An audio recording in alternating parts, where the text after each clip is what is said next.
So I'm here today to tell you a simple story. It's a story about citizenship, responsibility, and dare I say, maybe even morality. It's a story that when I shared with some of those close to me before I came out here, they said in a very cautionary way that maybe I should not tell this story because it may make some of you feel uncomfortable.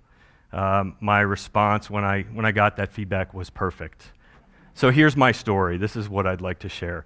I have one of those jobs that unfortunately requires that I spend a lot of time on airplanes. And not too long ago, I boarded a flight like I always do, took my seat, and as I was drifting off to sleep, the pilot came over the public address system. Two young soldiers had boarded the airplane and took seats just a few rows in front of me, and the pilot asked everyone in the plane to thank them and acknowledge their service to this country. And there was a polite round of applause on the airplane, and those close enough to reach the two young men, gave them a handshake and a pat on the back. And I couldn't help but notice as this was going on, the woman sitting next to me was making a particular show of her support, so much so that I began to wonder if this was as much about her as it was those two soldiers. So I am a social scientist by academic training, and I have been known to do, let's say, impromptu social experiments in situations like this.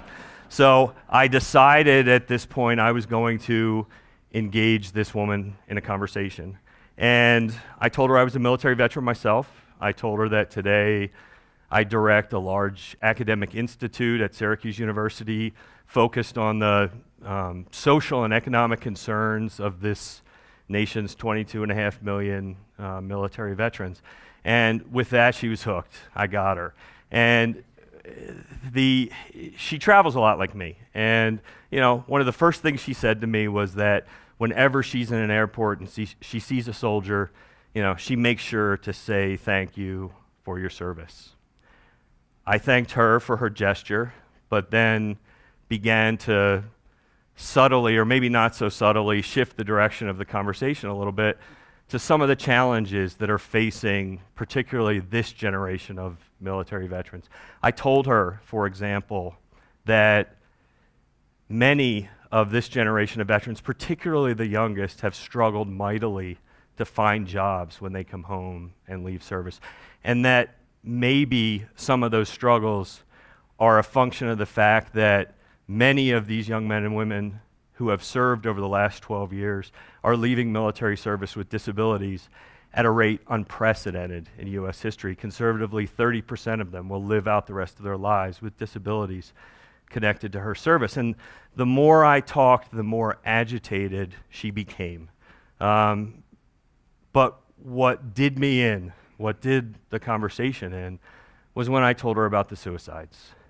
When I told her that 20% of this nation's suicides are military veterans, even though they represent less than 10% of our population. When I told her that 22 military veterans a day commit suicide in this country, one every 80 minutes, I told her that by the time we land, 3 more will have taken their own lives. I told her that in recent years, more veterans have died by their own hand than service members lost to the enemy in Iraq and Afghanistan.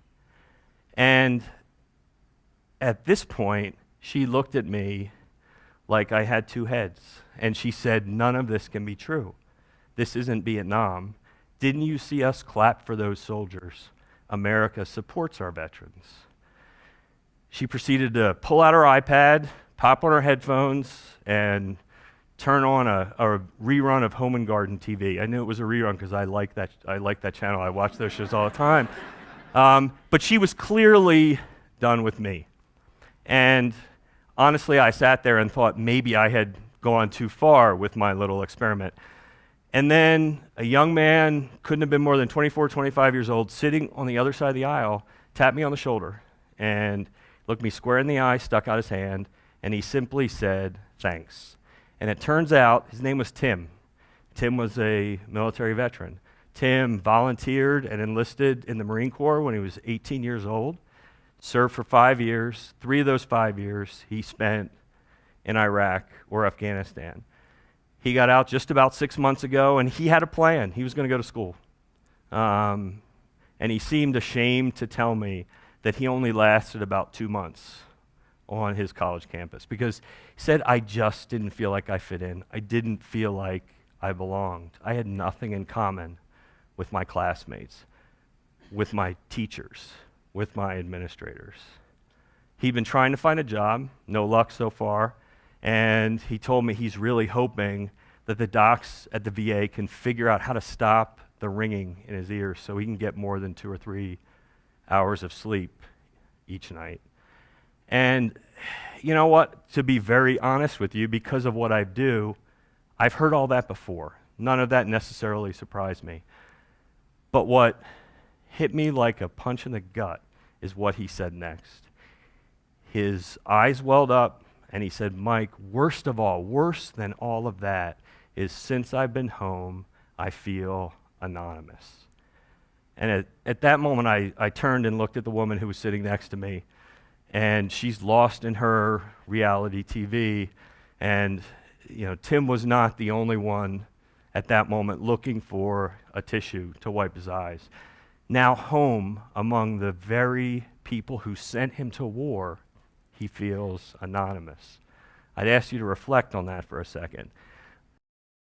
In 2012, at the Aspen Institute's Ideas Festival, General Stanley McChrystal became the first senior commander of the post-9/11 generation of military leaders to make a public call for a return to the draft. His argument was never again should the cost and consequences of war be so disconnected from society and its citizens.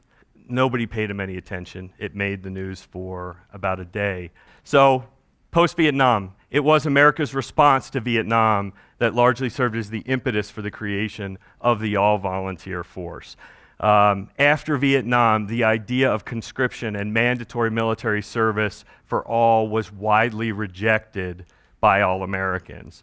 Still today, it is the all-volunteer force model that has the overwhelming support of Americans and, quite honestly, most military leaders. Importantly, however, we are coming off the first extended test of the all-volunteer force, and as with any test, it's my hope, and certainly our collective hope, that we may have learned something. Let me tell you what I have learned. What I have learned is that the moral outrage that galvanized much of America after Vietnam was subsequently translated into policy and then practice in a way that actually runs counter to the idea that war is something to be avoided at all costs. In fact, the all-volunteer force makes it much too easy for us to leverage military conflict as an instrument of public policy. Since 1973, when the all-volunteer force was enacted, our leaders have actually used force as an instrument of policy at an escalating rate. In the 40 years since the all-volunteer force has been in existence, our military leaders have sent our men and women of the military into harm's way 134 separate times. In the 40 years prior to the all-volunteer force, when all of our citizens were responsible for our defense, our leaders used force 24 times. Why is Tim anonymous? Tim is anonymous because we have disconnected the costs and consequences of war from all of you. Over the course of the last 12 years at war, the burden of that war has been shouldered by less than 1% of all Americans. Because of that fact, odds are Tim is not your brother, your father, your son, your neighbor, your classmate, your teammate. He's probably not even your friend. And because of that fact, far too many Americans are not invested in Tim's future. But let me tell you, Tim is somebody.